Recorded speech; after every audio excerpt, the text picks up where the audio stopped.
Hello, my name is Drew Lovering. I'm the Wellness Director at the Randolph County YMCA. Today we're going to talk about the signs of addiction.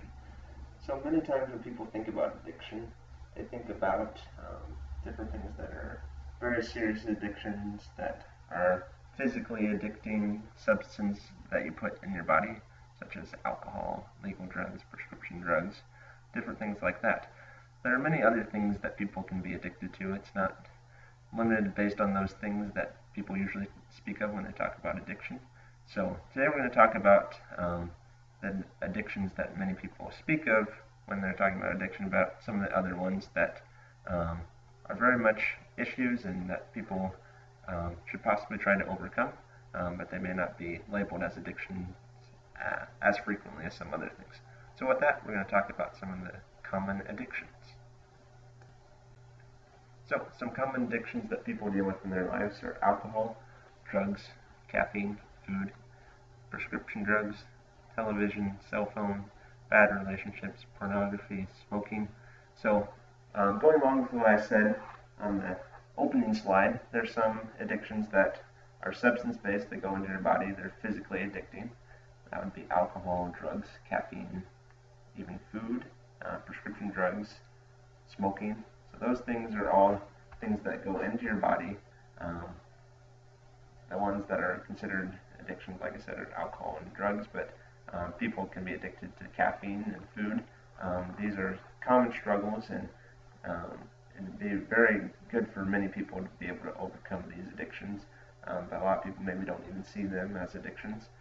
Some of the other ones on there that are more mental or psychological addictions would be television, cell phone, bad relationships, pornography.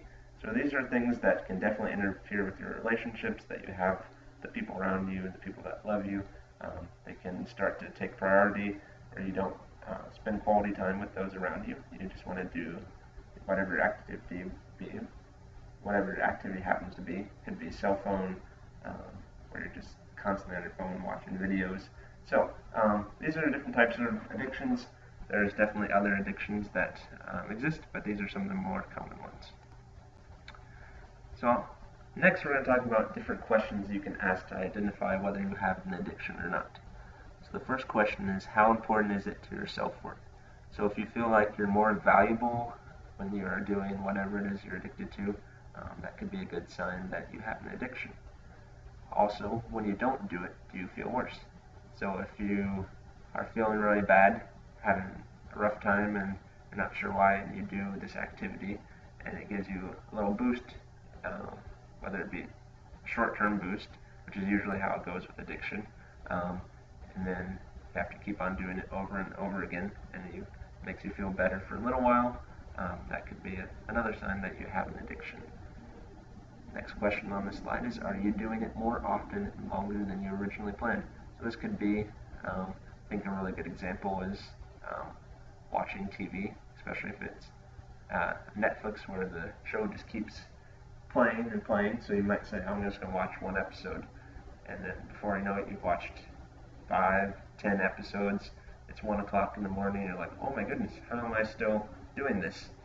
That could definitely be a sign that you have an addiction.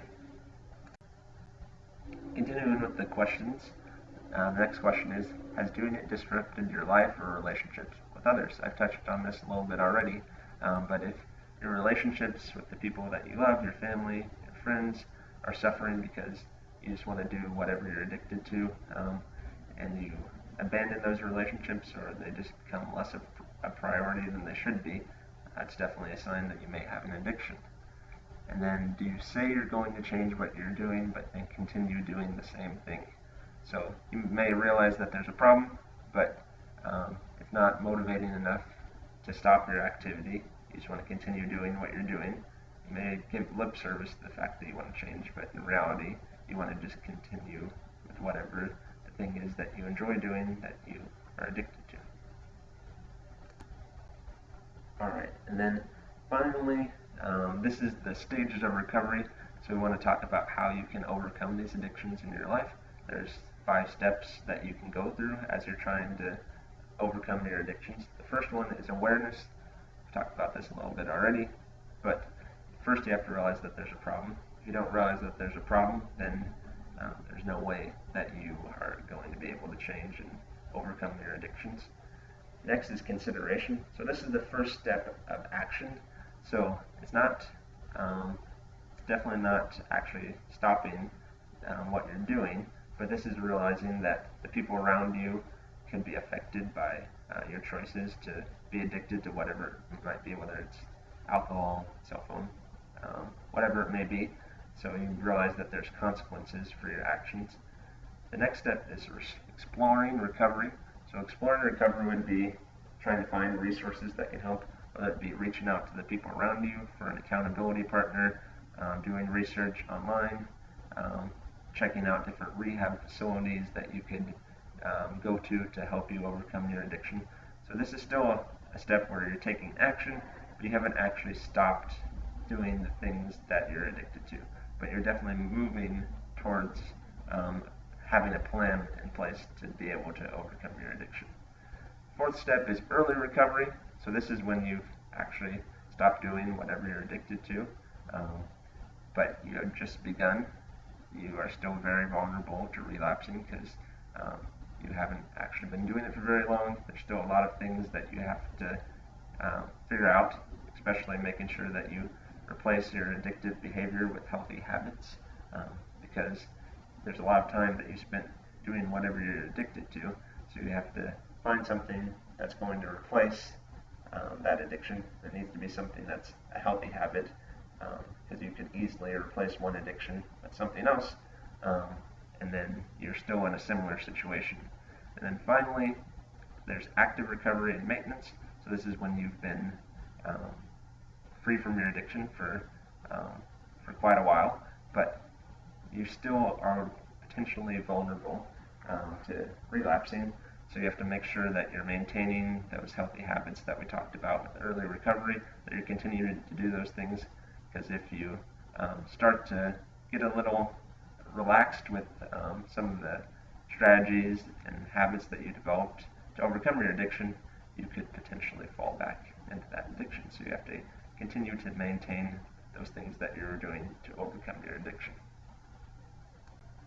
Alright, so now that we've talked about some different addictions that people have, how you can identify addiction, and then the stages of recovery, we want to put some implementation in place. So first you want to make sure you identify the areas of your addictions. We all probably have an addiction on some level. I know some people might think that they don't, but even if it's something that's not a huge addiction in your life, there's something that you probably should be doing less of. So identify those areas where you could replace those things that you're doing with healthier habits, and then come up with a plan to overcome your addiction. So in order to do this, you need to set goals. Make sure those goals are realistic and specific. So you want to make sure that you know where you're headed, whether it be, I'm going to limit myself so much today, I'm going to get an accountability partner, I'm going to find out information and actually go to a rehab facility, whatever it may be.